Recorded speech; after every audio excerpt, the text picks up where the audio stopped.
दहिसर विधानसभा ward क्रमांक 8 मध्ये भगवा घाट तैनात आहे आणि यांनी आमदार मनीषा चौधरी यांना थांबवले होते। काय विषय होता, थांबवण्याचं कारण काय होतं आणि पोलिसांसोबत पण तुमचा वाद झाला आहे, काय कारण होतं? मला असं वाटतं की निवडणुकीचे नियम हे सर्व पक्षांसाठी सारखेच असले पाहिजेत।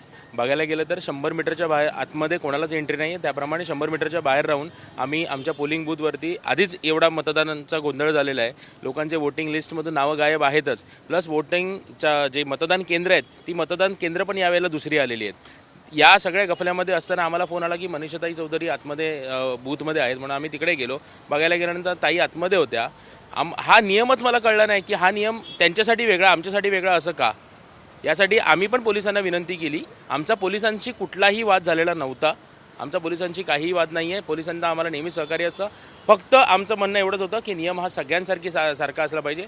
आमचं जर तुम्ही बघायला गेलं तर आम्ही जे भगवा घाट आहोत, सकाळी 7:30 ते संध्याकाळी 5:30 हे मतदान व्यवस्थित आणि दुबार तिबार यांना हटवून सगळ्या नियमाप्रमाणे व्हावं, यासाठी हा आमचा फक्त प्रयत्न होता, इतर काही नव्हतं। पण एक व्हिडिओ व्हायरल होता, त्याच्यामध्ये तुम्ही पोलिसांसोबत वाद करताना पण दिसतात। पोलिसांसाठी वाद नव्हता तो। पोलीस आम्हाला एवढं सांगत होते की 100 मीटरच्या बाहेर उभे राहत। आमचं म्हणणं एवढं होतं की जर आम्हाला तुम्ही पाठवता तर त्यांना स्थानिक आमदारांना पण तुम्ही पाठवा, एवढंच आमचं म्हणणं होतं। बाकी काय विषय नव्हता, आमचा कुठलाही पोलिसांशी वाद नव्हता झाला। तुमचं काम काय आहे, काय करतात तुम्ही इथे? आमचं काम एवढंच आहे, आता आम्ही सकाळी 6 वाजल्यापासून इथे आम्ही ॲक्टिव्ह आहोत। जे दुबार मतदार आहेत किंवा मयत मतदार आहेत त्यांच्यावरती खोटं मतदान होऊ नये यासाठी आमचा हा प्रयत्न आहे आणि आम्ही ह्या सगळ्या गोष्टी शोधतोय। एकसर गावात पण आम्हाला एखादा वयवर्ष कसं करणार आहेत तुम्ही की हा दुबार मतदार आहे किंवा हा मयत व्यक्ती आहे? कसं आहे, आम्ही वॉर्ड वाईज जे यादी आहेत त्या याद्यांवरचीच माणसं आम्ही बसवलेली आहेत। त्याच्यामुळे त्या यादीचा संपूर्ण अभ्यास आमचा झालेला आहे आणि या यादीवर कोण दुबार आहे, कोण तिबार आहे, कोण मयत आहे, या सगळ्या गोष्टी आम्हाला व्यवस्थित माहिती आहेत।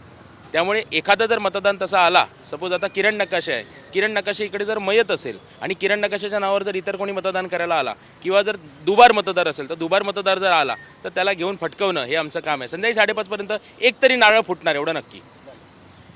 Video journalist Harish Negesha, Govind Thakur, TV 9 Marathi, Mumbai.